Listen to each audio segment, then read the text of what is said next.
आराध्य अरिहंत प्रभु के चरणों में अनंत अनंत आस्था के साथ वंदन।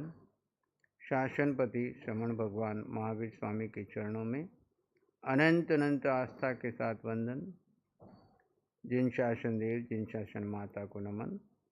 आत्मज्ञानी सद्गुरुदेव युग प्रधान आचार्य भगवान के चरणों में अनंत अनंत आस्था के साथ वंदन। आत्मप्रिय शमित मुनि जी, शाश्वत मुनि जी, आत्मार्थी साधक साधिकाओं, तत्वार्थ सूत्र महाशास्त्र का सप्तम अध्ययन के 7 सूत्रों का चर्चा हमने की, जिसमें भावनाओं की बात थी। 7वें सूत्र में हमने बात की थी वृत्ति का वैराग्य बढ़ाने का हेतु क्या है। वैराग्य बढ़ाने का कारण जगत काय स्वभावो च संवेग वैराग्यार्थम। संवेग और वैराग्य के लिए जगत और शरीर के स्वभाव का विचार करना चाहिए, चिंतन करना चाहिए कि जगत का स्वरूप क्या है, किस जगत के लिए मैं समय खो रहा हूँ, और इस शरीर के आसक्ति में मैंने मोह कर्म बढ़ाया है, इसकी अनुकूलता के लिए कितने मैंने आश्रय किए हैं, और इस शरीर का स्वरूप क्या है। देखो, ये शरीर आखिर इसकी गति क्या है। कितनी अरबों करोड़ों डॉलर संपत्ति पड़ी हो, श्वास छूट जाए तो उससे आप ले सकते हो। कल एक भाई मुझे शाम को बता रहा था कि मुझे वैराग्य हो रहा है। मैंने क्या बात है? बोले दुनिया का सबसे बड़ा अरबपति टाटा, रतन टाटा गया तो एक श्वास भी वो अपने धन से ले नहीं सका, एक श्वास भी एक्स्ट्रा ले नहीं सका। तो हम सब क्या कर रहे हैं? श्वासें अपनी क्यों वेस्ट कर रहे हैं? किसके लिए? धन के लिए। और धन कहाँ जाएगा? उतना कमा के सब यहीं छोड़ गया तो हम क्या करेंगे? वैराग्य हो रहा है। ये सारी घटनाएं हमारे वैराग्य को बढ़ाने के लिए हो। हम चिंतन आत्मार्थी होगा तो कैसा चिंतन करेगा, और दूसरा होगा तो कैसा चिंतन करेगा।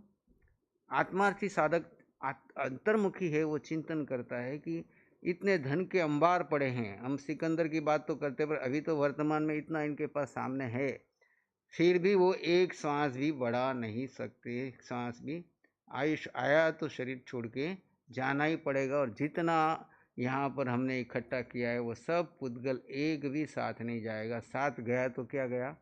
कार्मण शरीर गया। जीव के साथ क्या गया? कार्मण शरीर किया, चाहे शुभ किया चाहे अशुभ किया, दोनों ही शरीर उसके शुभाशुभ कर्म उसके साथ गए। लेकिन जीव, ऐसे हम चिंतन करें मेरे साथ क्या जाएगा, ये जगत की क्या वस्तु, कौन सा पुद्गल मेरे साथ जाएगा, ये शरीर में से कौन सी वस्तु ऐसी है जो मुझे सुख देने वाली है। इसके ऊपर हम जब चिंतन करते हैं तो हमारे वैराग्य की क्या होती है? वृद्धि होती है। अब ऐसे वैराग्य की जब वृद्धि आए तो फिर आगे का पद देते हैं, वृत्ति को वैराग्य बढ़ाने के लिए संवेग, संसार से भय, और धर्म के फल में रुचि, और वैराग्य में संसार से, शरीर से और भोगों से, शरीर से, संसार से और भोगों से का चिंतन करोगे तो वैराग्य बढ़ेगा। और संवेग से संसार से भयभीत होंगे, और मोक्ष मार्ग में क्या होगा? रुचि होगी। आगे 5 पापों का स्वरूप बताया। पाप क्या है और पापों से विरत कैसे होना है। तो पाप की परिभाषा एक शब्दों में दी, देखो, प्रमत्त योगात प्राण व्यप्रोपणम हिंसा। अब यहां पे आचार्य ने प्रमत्त योगात क्यों लगाया? प्राण व्यप्रोपणम हिंसा से भी काम हो सकता था, पर वो एक शब्द भी एक्स्ट्रा नहीं लगाते, और इसके साथ बहुत गहरी बात कह रहे हैं। ये भगवान के 600 साल समय के बाद के आचार्य हैं, आचार्य उमासती। उस समय सब आध्यात्मिक साधनाएं उपलब्ध थी, जो आज हम कर रहे हैं वो उस समय में जीवंत चल रही थी। तो उन्होंने आगे लगाया प्रमत्त योगात प्राण व्यप्रोपणम हिंसा। प्रमाद से युक्त जो योग है, मन वचन और काया, प्रमाद में, बेहोशी में, प्रमत्त का मतलब क्या है? मत यानी मत वाला हो जाना। प्रमत्त यानी परम उत्कृष्ट रूप से मत वाला हो जाना। परम उत्कृष्ट रूप से मत वाला हो जाना, यानी उस समय आपको अपने स्वरूप का भान नहीं है। और जब स्वरूप का भान नहीं है, बेहोशी में की हुई मन वचन काया की जो क्रिया है और उससे किसी के भी प्राणों को कष्ट पहुंच रहा है, आपकी बेहोशी की द्वारा की हुई क्रिया से किसी के भी प्राणों को जरा भी कष्ट पहुंच रहा है, वो हिंसा है। अब हिंसा दो प्रकार की है, द्रव्य और भाव। भाव हिंसा कौन सी? बेहोशी में की हुई। और द्रव्य हिंसा कौन सी? जो आरंभ समारंभ करते हुए होती है। द्रव्य हिंसा जैसे आप कोई फैक्ट्री चला रहे, काम चला रहे, गाड़ी चला रहे, घर में काम कर रहे हैं, उनमें जो हिंसाएं हो रही है वो एक आरंभ समारंभ की हिंसा है, क्रिया के द्वारा लगने वाली, वो द्रव्य हिंसा है। और भाव हिंसा उसके साथ बेहोशी में जा करके, राग और द्वेष में जा करके, स्वरूप का भान नहीं है उस समय जो भी क्रिया कर रहे हो वो सारा कर्म लगेगा। द्रव्य की क्रिया हिंसा जो द्रव्य क्रिया लगी है उसका तो प्रतिकरण बहुत सरलता से हो जाता है, लेकिन भाव हिंसा होश के बिना नहीं होता। होश में आकर के जब देखोगे तो तुम्हें पता चलेगा कि मैं कितनी देर बेहोशी में था, और जितनी देर बेहोशी में था उतनी देर विभाव में था, और विभाव में था उतनी देर मेरा बंधन चल रहा था। अब देखो, हम जरा सा एक इधर से इधर हो जाए तो अहिंसा के लिए तो हम लड़ मरने को तैयार हो जाते हैं कि मेरे से हिंसा ना हो जाए, लेकिन भाव हिंसा कितनी कर रहे हैं, बेहोशी की हिंसा कितनी कर रहे हैं? क्या उस तरफ हमारा इतना होश है? क्या उतना उस तरफ जागृति है कि राग और द्वेष और बेहोशी और प्रमाद में मेरे कितने कर्म का बंधन हो रहा है, कितनी हिंसा हो रही है? द्रव्य हिंसा तो केवल इसलिए हिंसा का है कि उसका भाव हिंसा के साथ संबंध है, लेकिन यह आवश्यक नहीं है कि द्रव्य हिंसा होने पर भाव हिंसा भी विद्यमान हो, क्योंकि अगर आप होश में हो तो वहां भाव हिंसा नहीं होगी, वो द्रव्य की जो क्रिया लगी है उसका प्रतिक्रमण हो जाएगा। इसलिए मुनि के लिए कहा, अगर मुनि होश पूर्वक अपने जीव में उपयोग रखते हुए विहार कर रहा है और विहार करते हुए अगर कोई हिंसा भी हो जाए तो उसे हिंसा का दोष नहीं लगता, क्योंकि वो होश पूर्वक चल रहा है। और दूसरी तरफ एक व्यक्ति बेहोशी में चल रहा है और प्रमाद में है और हिंसा नहीं भी हुई तो भी उसको हिंसा का दोष लग रहा है। क्यों लग रहा है? क्योंकि प्रमाद में है, बेहोशी में है, राग द्वेष में है, विभाव में है, तो उसको दोष लग रहा है। तो उस दृष्टि से देखो कितना दोष लग रहा है। हिंसा का मूल कारण प्रमाद है। प्रमाद के 15 भेद बताए। कितने? विकथा के 4, स्त्री कथा, भक्त कथा, देश कथा, राज कथा। प्रमाद में आकर के 4 विकथाएं करते हो तो 5 इंद्रियों की प्रवृत्तियां प्रमाद में आके करते हो, श्रोतेंद्रिय, चक्षुरेंद्रिय, घ्राणेंद्रिय, रसनेंद्रिय, स्पर्शनेंद्रिय। 4 कषाय बेहोशी में जाकर के, विभाव में जाकर के क्रोध, मान, माया, लोभ करते हो, ये प्रमादी ही करता है, अप्रमत्त तो कर ही नहीं सकता। और प्रमाद निद्रा, और मद नशा चढ़ जाना, शराब आदि पीना या ऐसे नशीले पदार्थ खा करके पी करके सो जाना, ये 15 प्रकार के क्या हैं? आपके प्रमाद है। हिंसा स्व की, आत्मा में राग आदि भावों की उत्पत्ति होती है, यह स्व की हिंसा। स्व की हिंसा ऊपर क्या करते हो? आत्मा में विभाव में जाकर राग आदि भाव, क्रोध, राग, द्वेष आदि जो भाव हैं, और द्रव्य रूप से दीर्घ श्वासादिक हाथ पैर से अपने अंगों से पीड़ा पहुंचाना, अपघात करना। पर की हिंसा मर्म भेदी वचन बोलना, कार्य आदि जिससे दूसरे के अंतरंग पीड़ित हो। पर में भाव हिंसा कैसे करते हो? किसी को मर्म भेदी शब्द बोल दिए, कोई ऐसे कार्य कर दिए जिससे उसके अंतरंग में पीड़ा पहुंचे। बाहर से तो अपने कुछ हाथ भी नहीं लगाया, टच भी नहीं किया, लेकिन भाव शब्दों का ऐसा प्रयोग किया जो उसके भाव मर्म पे स्पर्श किए और उसके अंदर में पीड़ा हुई। और द्रव्य से अन्य के शरीर को पीड़ा पहुंचाना अथवा उसके प्राण का नाश करना। हिंसा के अन्य प्रकार भी हैं। संकल्पी हिंसा, जानबूझकर मारने के भाव से मारना, शिकार आदि। इसलिए 7 कुव्यसन में शिकार का त्याग कराते हैं, जहाँ पे जानबूझकर मारने की भावना से मारे जाते हैं। एक आत्मार्थी साधक को इन 7 कुव्यसन का त्याग होना चाहिए। 7 कुव्यसन कौन कौन से हैं? 7 कुव्यसन कौन कौन से हैं? 7 कुव्यसन, लाइन से बोलो। जुआ, चोरी,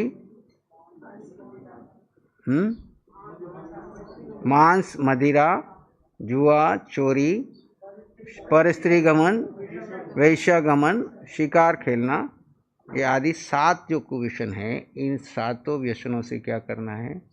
प्रत्येक साधक जो है, आत्मार्थी है, धर्म कार्य में आगे बढ़ रहा है, उसके जीवन में ये 7 व्यसन नहीं होने चाहिए, इसलिए इनको कुव्यसन कहा।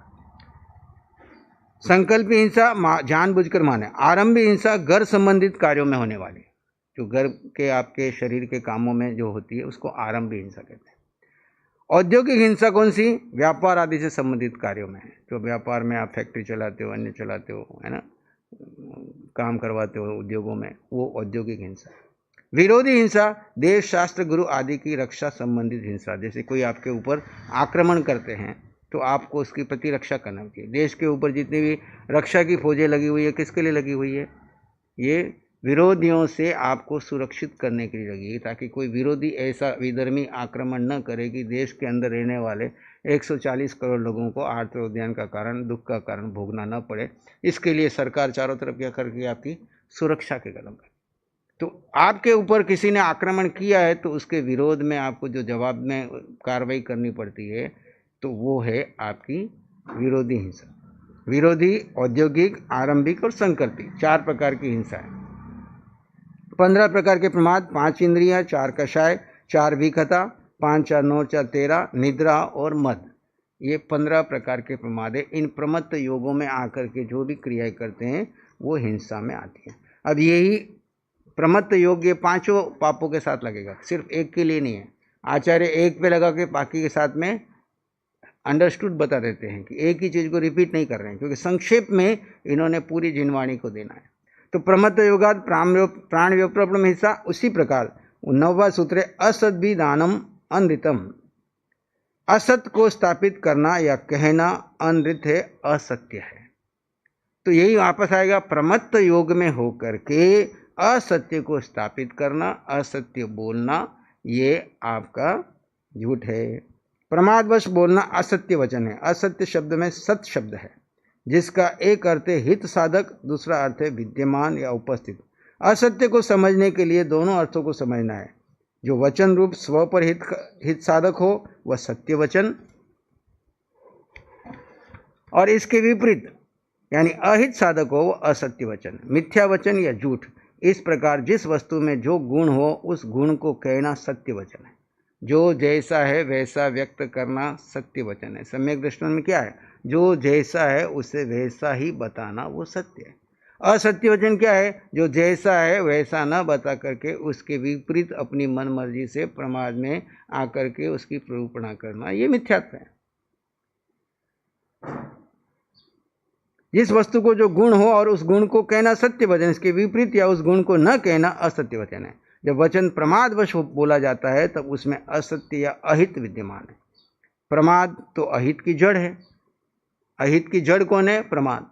और उस प्रमाद के अंदर में जो भी वचन बोलोगे वो वचन असत्य में आएंगे, क्योंकि आप खुद ही बेहोशी में हो।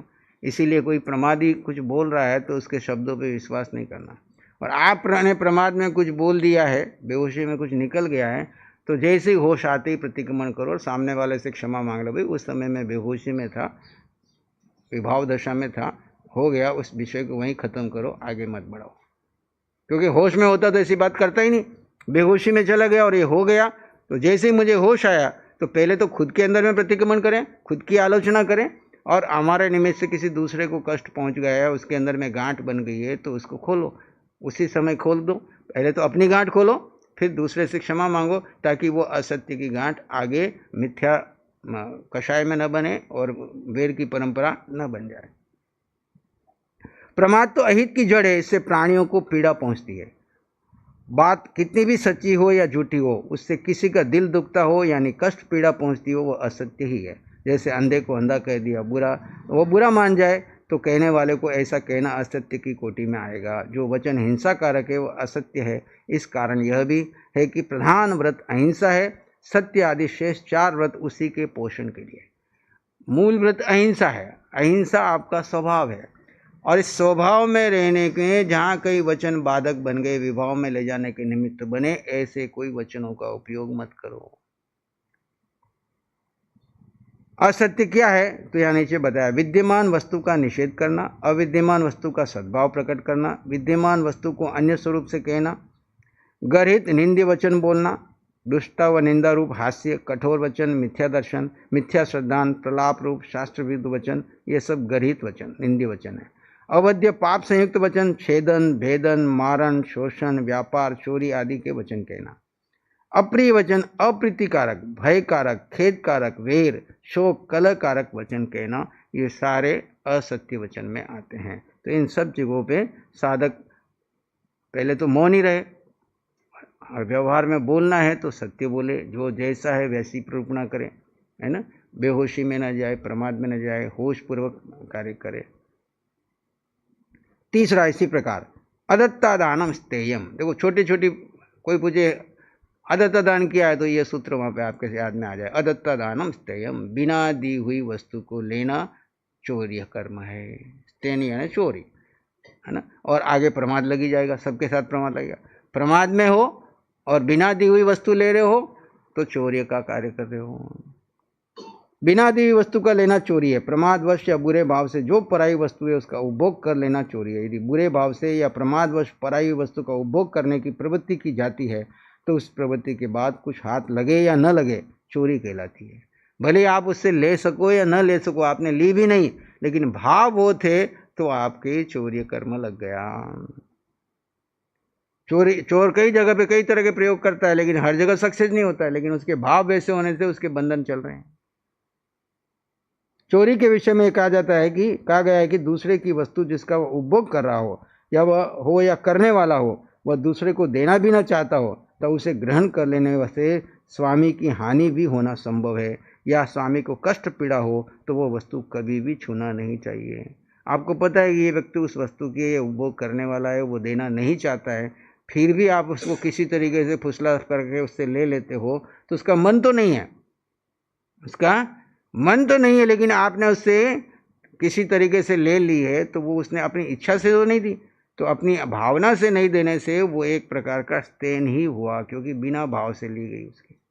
देने वाले की भाव ऐसी लेगा, देता करे भावना लेता करे संतोष, वीर कहे गोय माँ दोनों जासी मोक्ष। देने वाला भाव से दे रहा है, लेने वाला संतोष से, लोभ नहीं है, मुझे इच्छा से नहीं ले रहा है, आवश्यकता की पूर्ति के लिए है, और सामने सुपात्र लग रहा है, देने वाले की भी भावना देख रहा है तो लेता है। साधु की भिक्षा किस तरह की है? देने वाला भाव से दे और लेने वाला लोभ में नहीं है। बस शरीर को चलाने के लिए, साधना के लिए जितना जरूरी है कम से कम में उसमें काम चलाने के लिए वो लेता है। वस्तु चाहे कितनी बड़ी हो या छोटी हो, कीमती हो या सस्ती हो, मुफ्त की क्यों न हो, यदि वह चोरी की इच्छा से या लोभ वृत्ति से ली जाती है, चोरी और लोभ दोनों बातें कर दी, लोभ प्रमाद में आ गया और चोरी क्रिया में दोष आ गया। क्रोध मान माया लोभ प्रमाद है, और प्रमाद की स्थिति में आपने उससे ये वस्तु ली है या छीनी है तो दोष लगेगा। वह स्तेय की कोटि में गिनी जाएगी। उदाहरण, दांत कुरेदने के लिए तिनका भी दिए बिना दिए ग्रहण करना निषिद्ध है, क्योंकि वह स्तेय है। हमारे यहाँ का छोटा सा तिनका भी लेना है तो आज्ञा के बिना नहीं लेना। अब्रह्म का स्वरूप, मैथुनम अब्रह्म, मैथुन अर्थात विषय सेवन अब्रह्म है। ये भी प्रमाद के बिना नहीं होता। जो होश में हो तो इस क्रिया में जाएगा ही नहीं, जो बेहोशी में है, प्रमाद में है, वही ये सब क्रिया में जाता है। चारित्र मोहिनी के उदय काल में स्त्री पुरुष राग भाव से प्रेरित होते हैं, तब उनमें परस्पर स्पर्श करने की रति सुख की जो इच्छा होती है, इस इच्छा की पूर्ति हेतु वचन व काय पूर्वक चेष्टा करते हैं, वह मैथुन है, जिससे विषय सेवन को अब्रह्म कहते हैं। यह अब्रह्म कभी कभी अनेक तरह से होता है। अब्रह्म पाप का दोषी होता है। इस प्रकार काम वासना बढ़ने पर मैथुन की ओर जो प्रवृत्त होना अब्रह्म पाप है। यह पाप भी प्रमादवश ही होता है। अब्रह्म समस्त पापों का पोषक है, इससे ब्रह्म नष्ट होता है। ब्रह्म का अर्थ क्या है? ब्रह्म यानी आत्मा। अब्रह्म यानी आत्मा को गौण कर दिया, शरीर मुख्य हो गया, मन मुख्य हो गया, इंद्रियां मुख्य हो गई, विषय वासनाओं के वशीभूत होकर के पर में सुख ढूंढ रहा है। क्यों ये आत्मा के ऊपर घात कर रहा है? कि आत्मा में अनंत सुख है, उसकी तरफ तो उसका भान नहीं है, उसके लिए तो पराक्रम नहीं कर रहा है। और पर चिंतन करके वाणी से, काया से, मन में ये अब्रह्म के भाव ला रहा है, उससे उसका बंद हो रहा है। इसलिए कहा कि ये अगर आप सब आत्मादि साधकों को यहाँ बुला के क्या, ये सब ब्रह्म की साधना हो रही है। ब्रह्मचर्य का मतलब क्या? ब्रह्म यानी आत्मा में रमण करना।